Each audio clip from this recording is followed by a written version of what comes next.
the difference between me and what I've seen in a lot of other people is I feel all the feelings. I don't act on them. Yes. And so to me, again, it's courage versus just confidence straight up. Right. It's having the guts to be willing to have those feelings and go the opposite way. Yeah. And I've asked myself, I created one really cool little trick, and it's, okay, Britnie, is this feeling going to get you closer to being on the other side of overcoming this? Is this feeling going to serve your greater purpose? If not, you got to drop it.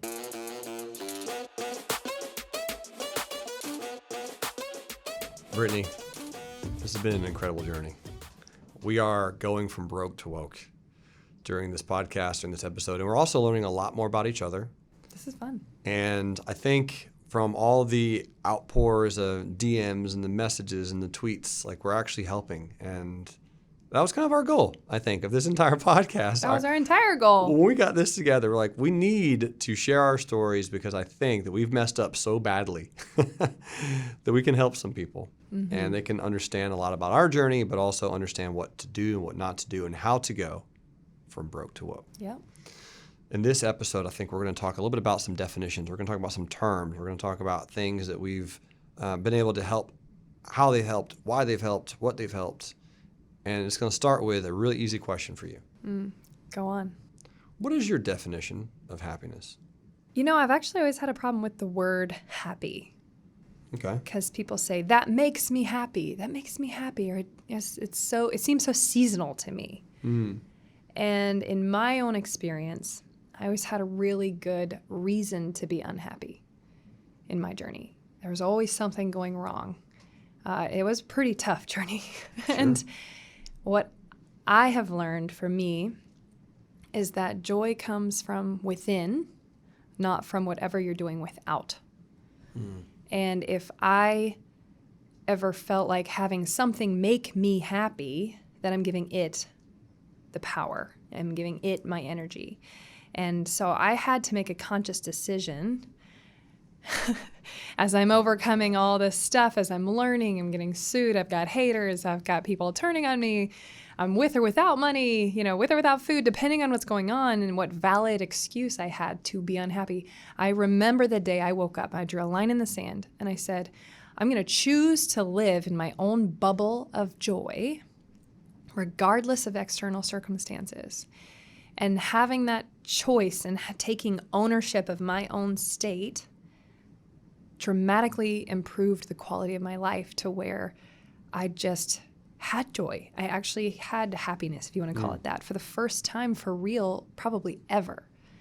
And if I could give any advice, it would be to recognize that emotions coming from you, probably not even being present and taking ownership of recognizing what is going well in your life. So when I forget, because whatever you're feeling, anxiety, fear, depression, whatever, for me, it's forgetting what matters most. Okay. And so when I'm completely losing it, certain people are even trained, because I'm a genius in set of accountability systems. Britnie, go up to the whiteboard. Write it out. Yeah. What is working for you in your life? Yeah. And some days, on my lowest days a couple years ago, the only thing I could write up on the board was, I have legs. Sure. Because I thought, if I didn't have legs every day, I would just wish I had legs. I just wish I had legs. So I want you... Taking it very literal. Yeah, I want to encourage you to just always train your brain to find what is working, not what's not working. So I have two questions now, spurred from that. I'm asking both so you know what's in my mind. Okay. Do you believe in depression?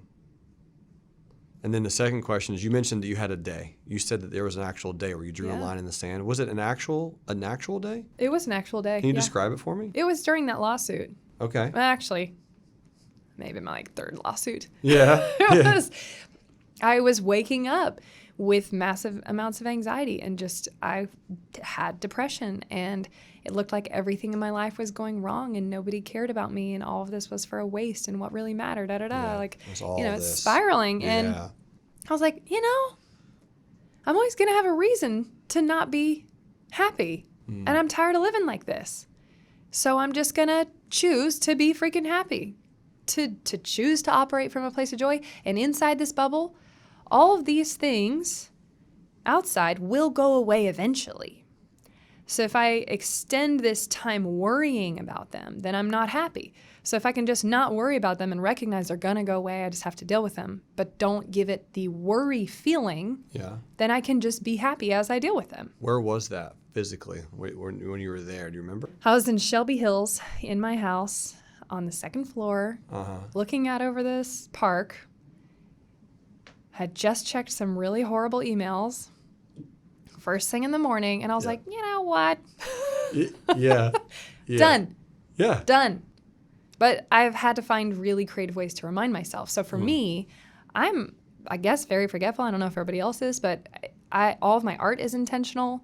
My clothes are intentional. My jewelry is intentional. The people I have around me, the name of my company, everything is a constant walking vision board.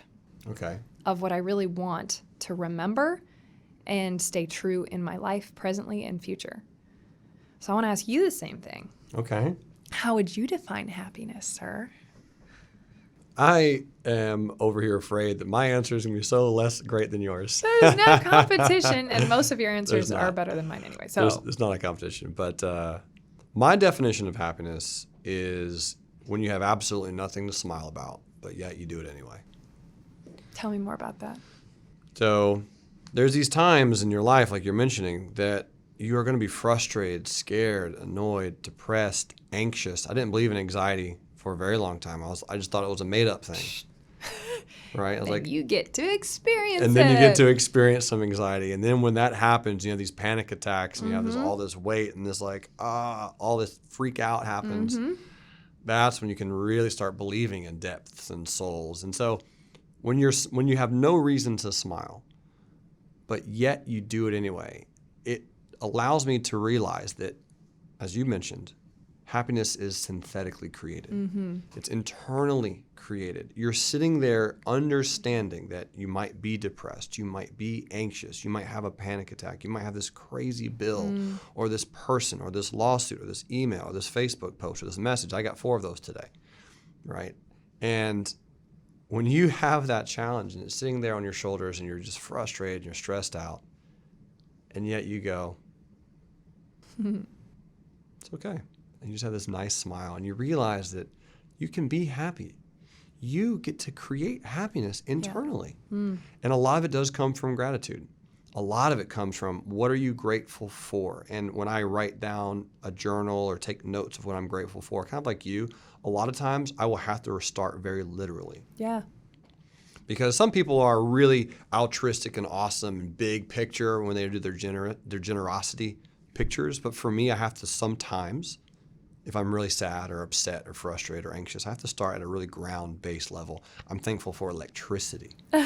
I'm so... it's a good one. I'm so generous for electricity. And the fact that I have an AC, I love that. And again, legs, like the fact that I have working legs, right? My uncle doesn't. My uncle's in a wheelchair. He was a Vietnam veteran. And just having that ability to walk. So I really have to start grounding myself and really think about the base human needs that we have that I can be grateful for. And from there, I can kind of work my way up sometimes.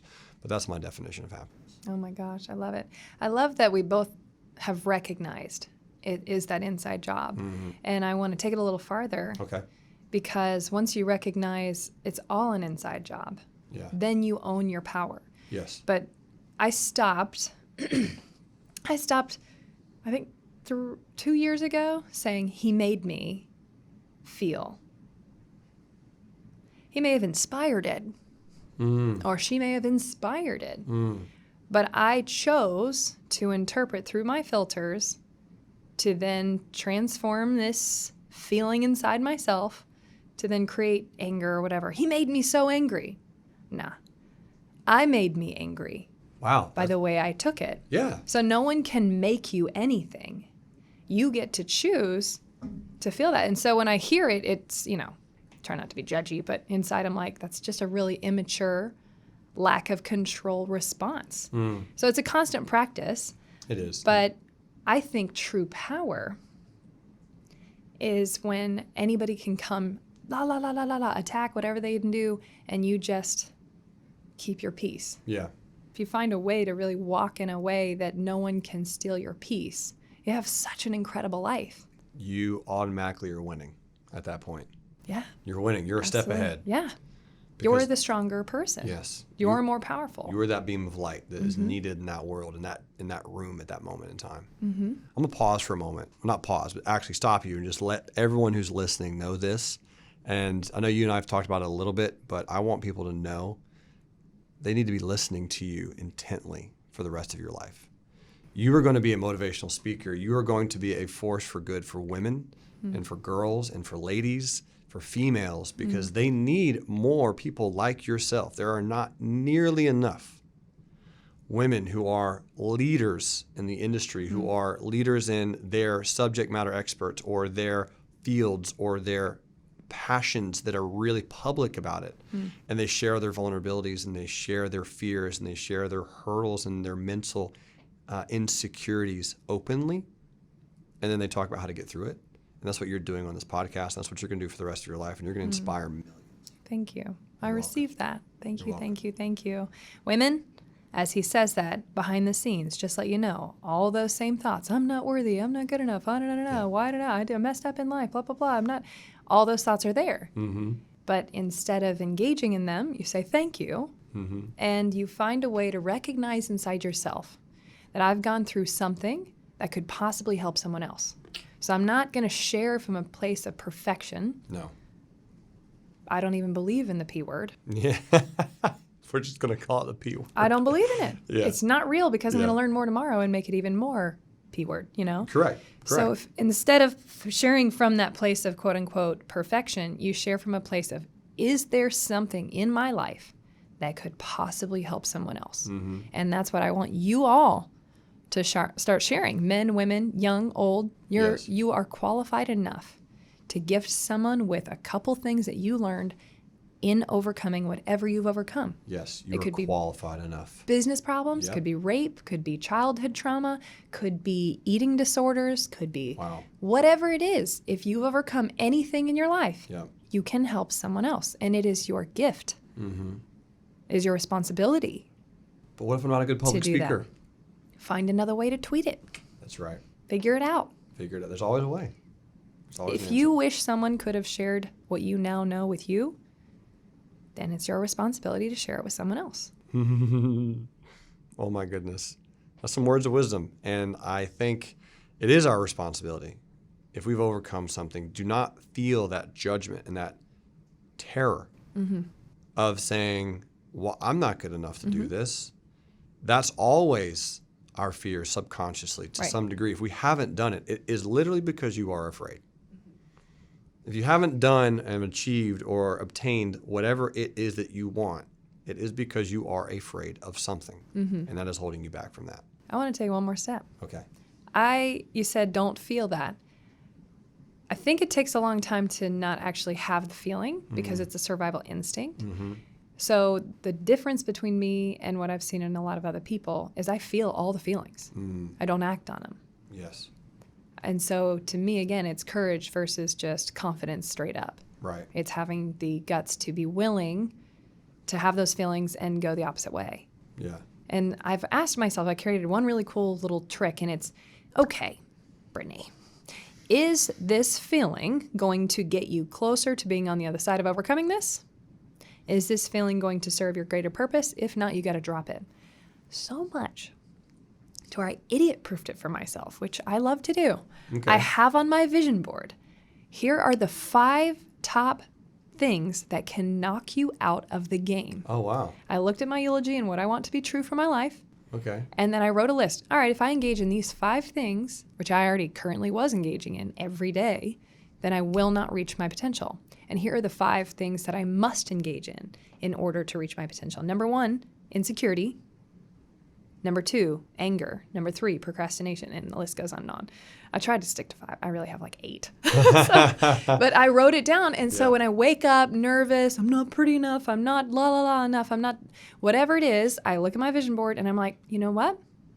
If I'm too insecure to do this podcast with you, which I'm nervous before every single episode, just for y'all to know, every single one, so nervous. If I engaged in that insecurity and I let it block me from actually doing it, then someone who's supposed to hear something in some episode wouldn't hear it. Yeah.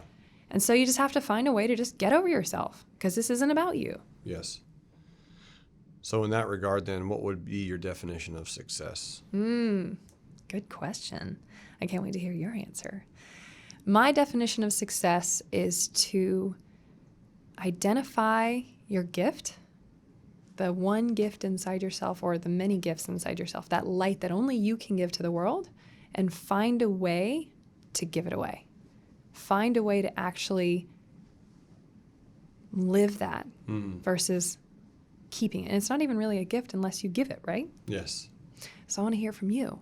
What is your definition of success? My definition of success is I am successful when I recognize an opportunity. That's a weird answer. I want to hear more. What does that mean? I've never heard that. Yep. So for me, I wanted to create rules of success where it's easy for me to be successful. It's easy for me to feel successful because I strive and so much to achieve and to obtain and to grow and to prosper, but I'm always afraid that I'm going to actually achieve those things and actually prosper and actually be successful. My biggest fear is I will be powerful beyond all measure, as Marianne Williamson said. That's my biggest fear, is that I truly will actually obtain it and reach it and succeed and then fail and give it all away. Ooh. So I want to make sure I can instill some rules and some abilities and some beliefs in myself that are easy, that are simple, that are actually obtainable, and therefore I can prove to myself that I am good enough, that I am capable, that I am abundant, that I am magnificent, that I am incredible. And once I can do that, I can feel more calm and collected, and I can actually pursue what I know I'm able to achieve. Interesting. Yeah. So good. Yeah. So good. So on that topic, let's talk more about that fear of success, because that's a huge one. Oh my gosh. That's one that holds a lot of people back. So annoying. So we're going to talk about the fear of success, and we're also going to talk about, on the other side of that, what does it look like?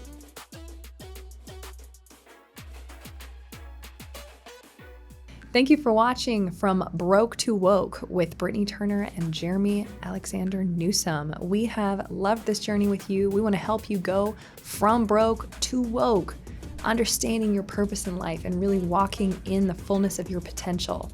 If you want to connect with us more, go to gforcemastermind.com. You can come on vacations with us. You can connect with us as people. You can find more resources for learning.